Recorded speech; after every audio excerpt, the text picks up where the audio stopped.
I grew up in a pretty religious Jewish household when I was younger. And for the most part, that was great. But during holiday season, it got kind of harder because, you see everyone around you celebrating Christmas and, singing all these songs on the radio and believing in Santa. And I, with my family, like lighting candles for Hanukkah. And, it's all right, but it gets kind of hard. But there are some holidays that coincide. We have Hanukkah for Christmas. There's Passover around Easter time. And probably the most fun of them is Purim, which is not the same time as Halloween, but we get to dress up. So we get to do that. Growing up, my costumes were not really that exciting. My mom used to dress me up in biblical characters and figures, and it wasn't really that great. Occasionally, there was one lucky year, I got to dress up as a Power Ranger, and I think I was probably the coolest kid in synagogue that year. So Nice. it was great. But yeah, throughout the years, growing up, my costumes were really not that special. And then in 2007, senior year of high school, me and a bunch of friends decided, to change that. And it started when I was in Sims, it's like a retail store known for selling cheap suits, and I don't know what they were doing selling them there, but I found a red onesie. And I bought it, and I showed it to my two friends, Avi and Ashi. And, they went back, and they also got red onesies. And then, to top it off, we got, these red Kangol hats that you kind of wear and some red, shoes. And we don't know exactly what we were dressing up as, but we were these red people, and it was great. At our high school, there was a costume contest for Purim that year, and we won the group costume prize, and we were really stoked about it.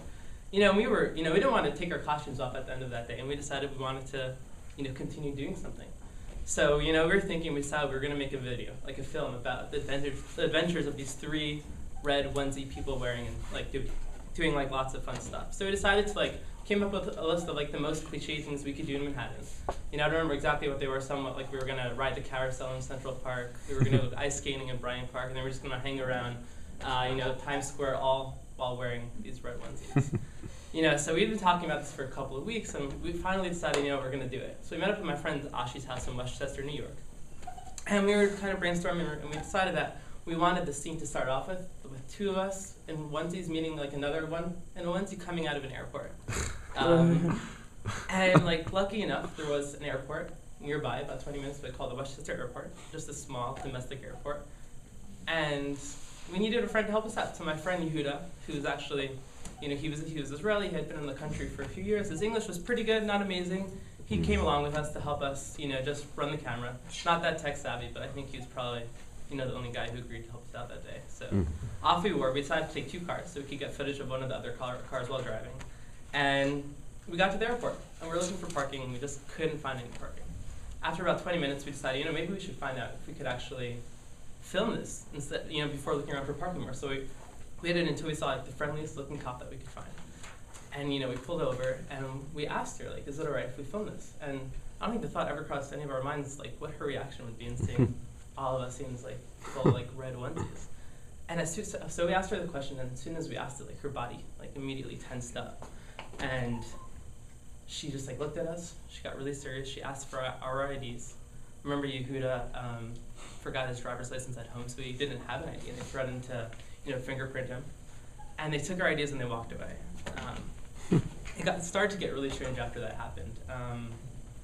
I'd never seen it. I thought this only happened in movies, but two cops came over one after the other and started playing good cop, bad cop. First cop was really nice and friendly and hey guys, nice costumes, what's going on here? And the next cop, a few minutes later, would just come over and start screaming and cursing at us and trying to intimidate us, and we had no idea what was going on. Wow. We were all really scared. But we were there, we were waiting, They said they were running our names through these extensive FBI databases. And we were there for a few hours. And we're just sitting in our cars we're getting this snippets of information from the cops. And finally, after a few hours, one of the cops comes back, giving with our IDs. And, they're talking to us, and they casually mention something about the Japanese army. And we're wait, what? What are you talking about?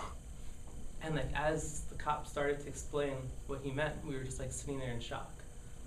Apparently, about 35 years ago, almost to the exact date, the Japanese Red Army had attacked an Israeli airport, and they killed a lot of people. And they thought that we had come to the airport that day on the anniversary wearing our red jumpsuits, trying to take retribution on this small domestic airport. Wow. And we were just stunned. we like could not believe the coincidence of the whole thing. And you know, like he finally let us go, and we drove back, and we got to Tasha's house, and we like, you know, checked it up on Wikipedia, and sure enough, like exactly what he told us, we read more details about it. Wow. And we were, you know, added like the fiasco of the whole day. I think we all like came to the conclusion that no matter like how good of an idea it seems to wear a onesie to the airport, just don't do it.